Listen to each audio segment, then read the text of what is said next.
હમણાં તો એ 5 સ્ટાર હોટલમાં છોકરો ને છોકરી જમવા ગયા, આમ બધું જમણવાર આવી ગયો, આમ મોંઘી હોટલ, છોકરી રાજી બહુ થઈ ગયા. હા, તું મને આવી હોટલમાં લઈ આવ્યો જમવા, મારું મનગમતું જમવા, મારું મનગમતું મેનુ, હું તારા પર બહુ ખુશ છું કે બહુ ખુશ છું કે હવે તું મને કઈક એવી વાત કરી કે મારું દિલ ધડકવા માંડે. ઓલો કે મારી પાસે પૈસા નથી.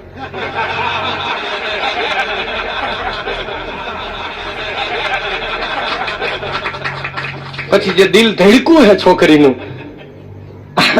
એક છોકરો છોકરી બેઠા હતા ને એટલે છોકરો છોકરીને ક્યાં આવી કે તું મારા માટે શું કરી હે? છોકરો કે તું કે કરી દો, એ કે ચાંદો લઈ આવી દે, ચાંદો. ઓલો મગજ હલી ગયો, કે પછી પૃથ્વી પર તો તારો બાપ ફરશે. બેન છૂટું થઈ ગયું. 2 જણા એમાં બે જણ એટલે છોકરી કે અત્યાર સુધીના મારા જેટલા લેટર ને જેટલા પત્રો ને જેટલા ગિફ્ટો હતા કાલ મને આપી દેજે પાછા. બીજે દિવસ છોકરી સ્કૂટી લઈને આવ્યો, અવડો બધો ઠેલા ઘા કર્યો કે તારા હોય કાઢ લે. બીજી વાત, કલાકાર તરીકે સાહેબ એક વાત કરીશ કે માણસ અનલિમિટેડ ટેન્શનમાં જીવે છે ભાઈ. હાઈલો જાતો હોય ને થાંભલા એ ભટકાય, બોલો થાંભલા ને સોરી કઈ નીકળી જાય એવો સમય છે. હવે એવા સમયમાં સાહેબ અત્યારે માણસને હસાવો ને એટલે સ્વામિનારાયણના મંદિરમાં મેલડીમાં ના ગોખલા મૂકવા જેવું છે. એમાં જેટલી તકલીફ પડે ને એટલી અત્યારે માણસ દાંત કઢાવવામાં પડે છે.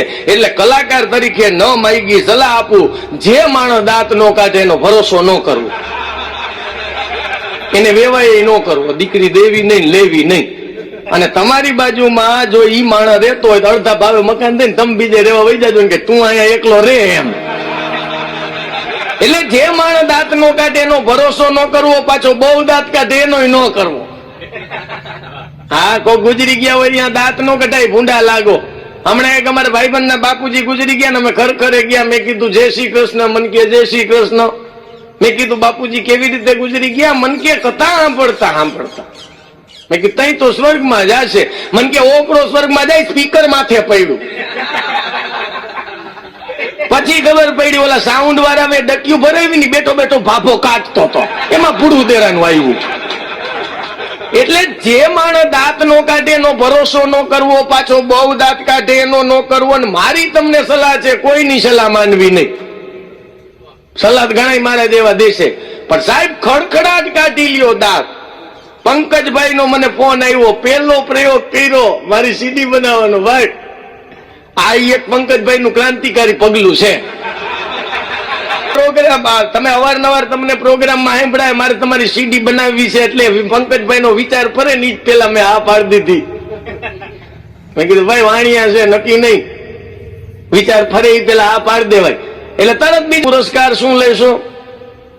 એટલે મેં કીધું ભલા માણા એક એવો સ્ટુડિયો સાહેબ, સંગીતા સ્ટુડિયો એટલે કે સમગ્ર લોક વાતો, લોક ભજનો, લોકગીતો ને અત્યાર સુધી ગુજરાતના તમામ ગામડા સુધી પહોંચાડેલા છે એવો એક સ્ટુડિયો. અને આપણે આમંત્રણ દઈએ તો આપણે તો વિવેક જ કરવાનું. મેં પંકજભાઈ કીધું, મેં કીધું ભલા માણા તમે મને યાદ કર્યો એની મોટામાં મોટો પુરસ્કાર જ છે. પંકજભાઈ કે નહીં, ચોખવટ કરો, પછી સીડી પૂરી થાય ને તો કલાકાર રોન કાઢે. તો મેં વળી વિવેક કર્યો, મેં કીધું તમારા મગજમાં આંકડો હોય ને 1000 ઓછા દેજો. મને કે આવતો રે 1000 જ નક્કી કર્યા હતા. આજ તો તમારી તાલીઓ જીવતી રાખી એમ છે મારા બાપલિયા. પણ સાહેબ ખડખડાટ કાઢી લ્યો દાંત. મારો પરમ મિત્ર રાજકોટમાં જ રહે છે, વિરલ શુકલ, એની એક કવિતાથી કાર્યક્રમની શરૂઆત કરું કે માથાકૂટ મેલીને મોજ કર વાલીડા ને ખડખડાટ કાઢી લે દાંત. અરે વીજળીનું બિલ ભલે ભરવાનું બાકી હોય ને હપ્તા ચડ્યા હોય 5-7, આ માથાકૂટ મેલીને મોજ કર વાલીડા ને ખડખડાટ કાઢી લે દાંત. સાહેબ વીજળીનું ભલે બિલ આપણે 2 મહિના રહી ગયું હોય, આપણે તો ગુજરાતી પ્રજા સાહેબ હપ્તે હાથી બાંધી અને પાછા આપણે એમ કઈક આનું ઘાસચારાનું તો કે હપ્તે જીવતી કોમ એટલે ગુજરાતી સાહેબ. કેમ કે ગુજરાતી જેવી મીઠપ ક્યાંય નથી સાહેબ. નમક ભલે ગમે એવું ખારું હોય એને તમે હું મીઠું કહીશી એવા મારા ગુજરાતના મીઠા માનવી છે સાહેબ. એવા મીઠા માનવી છે એટલે કહેવાનું મન થાય કે વીજળીનું બિલ ભલે બાકી હોય, હપ્તા ભલે 5 ચડી ગયા હોય, પણ એવા સમયમાં દાંત કાઢી લે ઈ જ ગુજરાતી. એવા સમયમાં એની બીજી લીટી બહુ સારી સાહેબ કે ચિંતા નહીં કરશો તોય પરણી જવાનો છે, સાળો નહીં રે કાંઈ વાંઢો. અરે છોકરાઓ પોતાની રીતે જ ભણવાના આપશે ની ઉપાધિ બાંધો. અરે દિલ્હીમાં બદલે સરકાર ભલે ગમે આપણે ક્યાં રોકાવું છે રાત. આ માથાકૂટ મેલીને મોજ કર વાલી રાન ખડખડાટ કાઢી લે દાંત. પેલી લીટી મને બહુ ગમે સાહેબ કે ચિંતા નહીં કરશો તોય પરણી જવાનો સાડો નહીં રે વાંઠો. દરેક પરણેલા માટે સળગતો પ્રશ્ન હોય તો ઈ હાડો.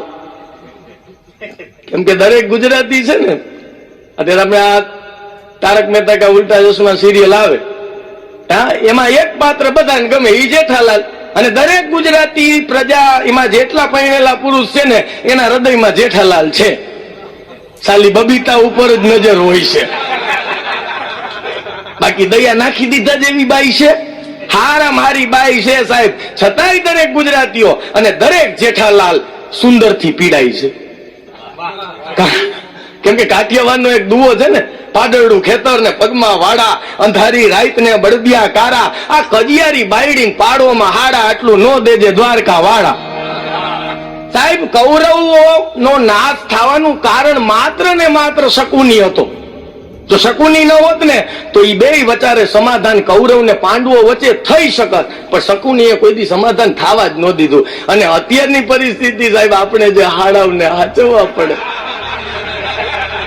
કારણ કે દરેક પરણેલી સ્ત્રીના મનમાં અમુક અમુક વિચારો હોય છે. એ તમને કહી દઉં, દરેક પરણેલી સ્ત્રી એમ વિચારે છે કે આખા જગતમાં દુખી દુખી મારો ભાઈ. અને દરેક પરણેલી સ્ત્રીના મનમાં ભાઈકસાડી માણા ઈ કોણ ખબર? એની બેન નો વર. હા માર બનેવીને બહુ હારું હો, માર બેન એને ઘરમાં છે ને એટલે. હા ઈ તો પૂછો ખબર પડે હાઠુભાઈ ને. મને એક જણે પૂછ્યું મને કે હાઠુભાઈ ની વ્યાખ્યા શું? મેં કીધું એક જ જગ્યાએ બે છેતરાયેલા વ્યક્તિઓ. માન વિનાનું કોઈને આંગણે વણ તેડ્યું ન જાવું. આપણને કોઈ બોલાવે તો જાવું. તમે જોવો મહેમાન અને મોત એ ગમે ત્યારે આવે, એની તારીખ ન હોય કે મહેમાન શુક્રવારે જ આવે કે મહેમાન રવિવારે જ આવે. મહેમાન તો એની અનુકૂળતા આવે, તો તમે હુઈ ગયો દરવાજા ખખડાવે. ને એને મન પડે ત્યારે આવે. તમે જો આપણો ભારત દેશ જ એક એવો છે કે ત્રણે ત્રણ ઋતુ આપણે માણી શકીએ. મહેમાન અને મોત ગમે ત્યારે આવે, પણ ટાણે આવે તો રૂડા લાગે, કટાણે અકળ આવે. આનો આ વરસાદ ચોમાહામાં આવ્યો હોય, આપે ધરાણા કઢિયા વાદળ ચમંકી વીજ, રુદાને રાણો હાંભળો આજ આવી અષાઢી બીજ. આય મહારાજ થતું હોય અને ઈનો ઈ વરસાદ જ કટાણે મોસમ કરતા હોય ને આવે ને તો બધાના મોઢા બગડી જાય. આ આપણે જીવનમાં ઉતારવા જેવું. કોઈને ત્યાં પ્રસંગમાં જવું ને તો ટાણે જવું, કટાણે જવું તો લોકો મોઢા બગાડી જાય. ટાઈમ ને હાથવી લેવો. મહેમાને ટાણે આવે જ રૂડા લાગે. તમે ઠામ ઉઠકીને ઊંચા વાળી દીધા પછી રામ રામ કઈને ઉપાડે. જમવાનું કઈ તો બાકી છે. હું વેલો પહોંચી જાત, પણ મગનભાઈ રસ્તામાં હામાં મળ્યા વાતું ચડે. પણ તું ભલે વાતું ચડ્યો, ઘેરે એક ફોન મારી દીધો તો તું આવતા અમે રોટલી તૈયાર રાખત ને એમ.